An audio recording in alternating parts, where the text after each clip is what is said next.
Missed an episode of your favorite podcast? Choose from over a decade of content in our archives, not just the latest episode. All free at GCNlive.com.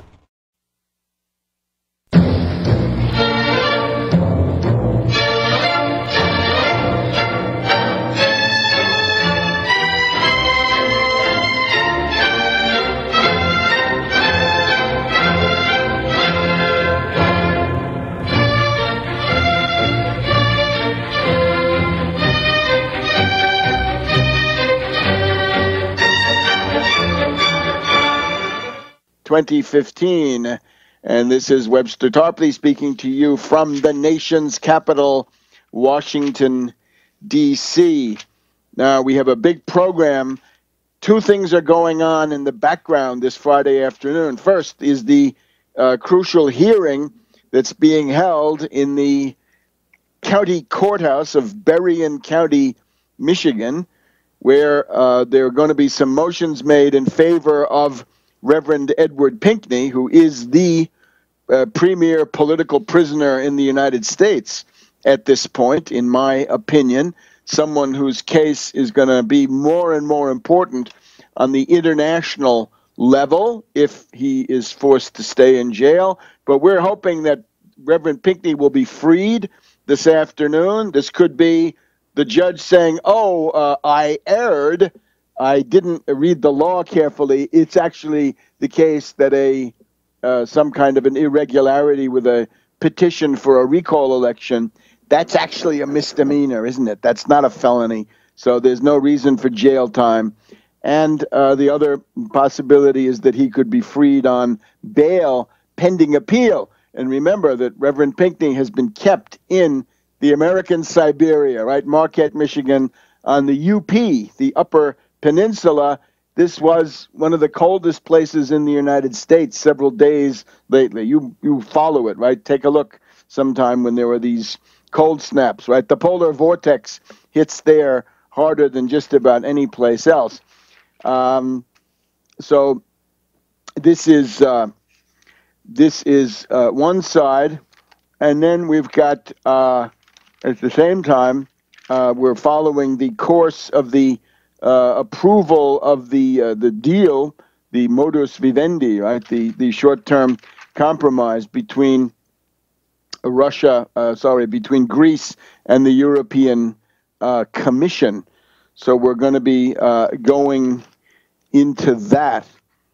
So we want to get the update, obviously, from Michael Chiotinis in Athens.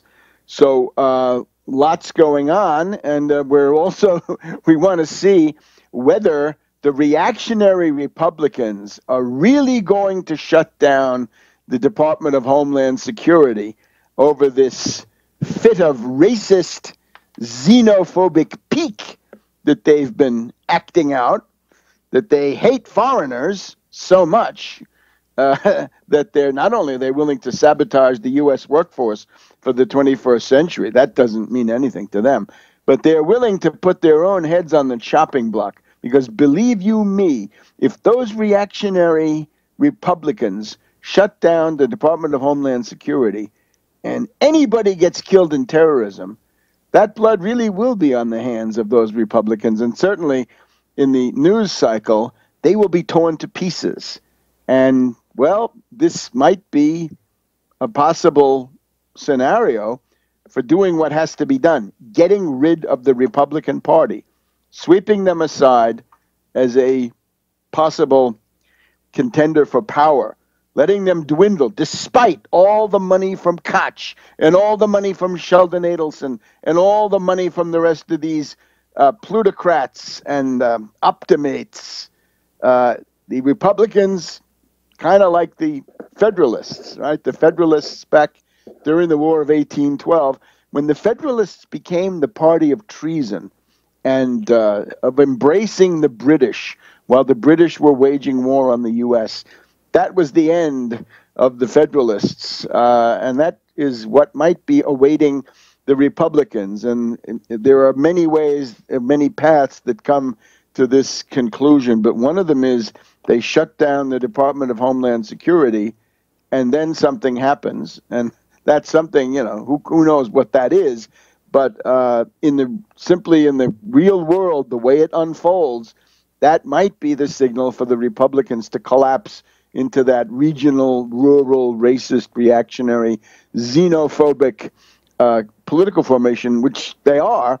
And it would be clear to all they would have collapsed quite a while ago if it hadn't been for these monster boxcar infusions of money from the Koch brothers. Koch, K-O-C-H, spells Koch in any man's language or anybody's language. Now, the Greece has gone through this process now of renegotiating a 4-month bridge arrangement so that the Greeks continue to get cash liquidity from the European Central Bank. And obviously, this had to be negotiated. There are some compromise points. There are principally some of the things that Syriza wanted to do, raise the minimum wage and a few other things. Those have been, let's say, delayed. However, this is, if you take a look at this interesting document, right? You can find it on Reuters. You can find it on my Twitter feed, Webster G. Tarpley. Just look down the page and you'll find it. This is what was submitted then last Friday, I guess, and that was done by Varoufakis.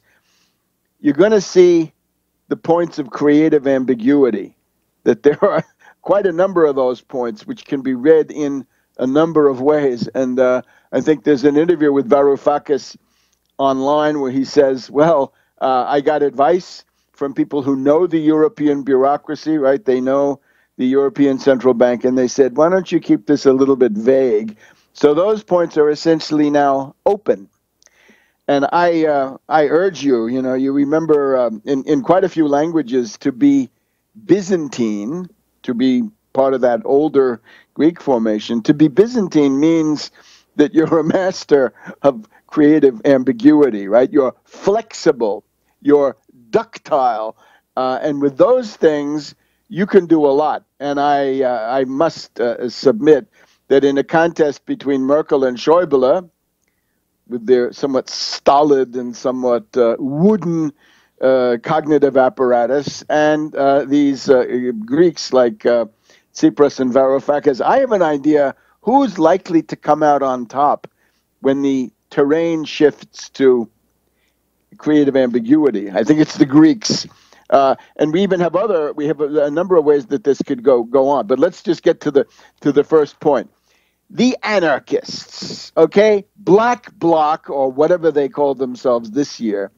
Remember, anarchists, in the sense that you find anarchists in the street, as distinct from, say, literary anarchists. There used to be this guy, Murray Bookchin, who was an entertaining writer, and he had a good act, and it was entertaining. But when you find anarchists dressed in black in the streets, those are more likely than not, more often than not, police agents, provocateurs, wreckers. And sure enough, as soon as the deal starts to go through, the anarchists show up in downtown Athens. 450 anarchists. I'm sure they were brought in from quite a number of places. I can think of a number of countries. Germany has a pool. Italy has a pool. I'm sure they were brought in, or some of them were. And they start burning some cars and smashing some shop windows. That is not a sociological phenomenon. Repeat, not a sociological phenomenon. It is not authentic. It is a grand guignol. It's a farce run by intelligence agencies, right? And this is a provocation. But of course, every news organ in the world shows you these same tired, discredited, hated anarchists coming out and burning somebody's car. So those outside agitators. So do not be confused. The presence of those people means exactly nothing. Back in a minute on World Crisis Radio.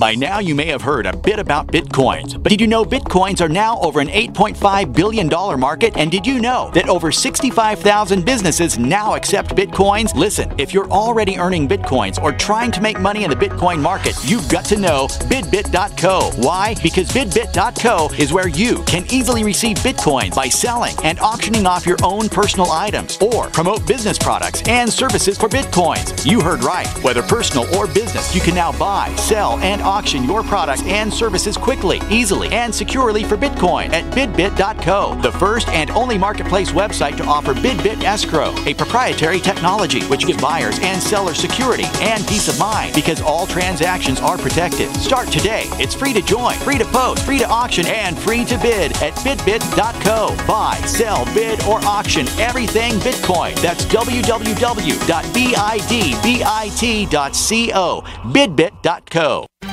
Gold isn't for you? Ted Anderson, president of Midas Resources, one of the world's premier gold and precious metal investing firms. I get it. You wouldn't buy gold if you believed that the government is doing a great job, that the Fed will stop handing out trillions of dollars like bailout candy, that Social Security would be there for you. That's not what's happening. You might even pass on gold if the stimulus package wouldn't fuel inflation, or that the dollar wouldn't lose value, or that your retirement would be secure. If all looks rosy to you, then now is not the time to buy gold. For the realist, there have never been more sobering reasons to diversify with gold. Since 2001, the U.S. dollar index has tanked 30% while gold has risen 300%. Right now, savvy investors are adding gold to their portfolios. You should too. Find out what they know. Call us and I'll send you 10 reasons why gold will do very well, free. 800-686-2237. 800-686-2237.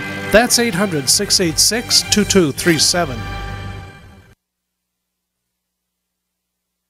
Extend your life with Extendovite. Here is what one doctor has to say about Extendovite. I would like to thank you, Don, for making my job so much easier, because your products just make it so simple, right? To fool around with a lot of exotic things that don't work, we can just put them on your product and things start to work almost right away. I've had dozens of patients with heart problems who have corrected them, and what it's doing, there's so much garlic in there that has a yeast-killing effect. The yeast is a big problem in the gut, pushes the liver hard. It also has metal chelating effect, and most of the other herbs in there I find that strengthen the arteries. They help to neutralize free radicals. Your remedy close to what we do in our program as you can get as far as one supplement goes. It's working on the gut, it's working on the liver, it's working on the arteries.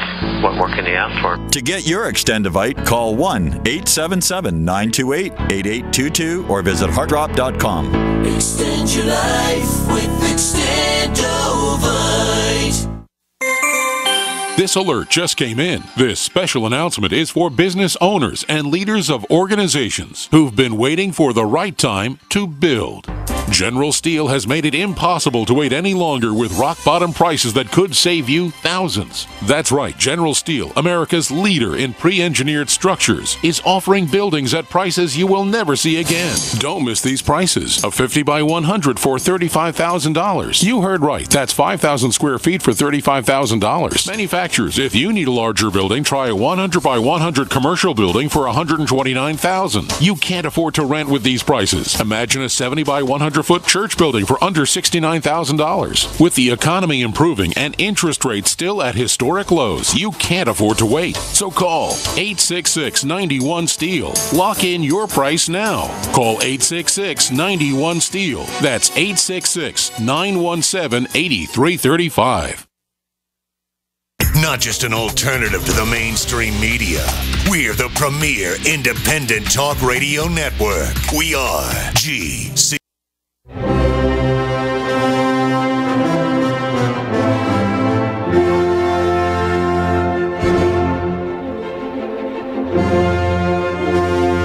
Welcome back to World Crisis Radio. Webster Tarpley here in Washington, D.C., and we're following the process by which the Greek government, the Syriza government, is maneuvering and outmaneuvering the Merkel-Schäuble combination. I think they have essentially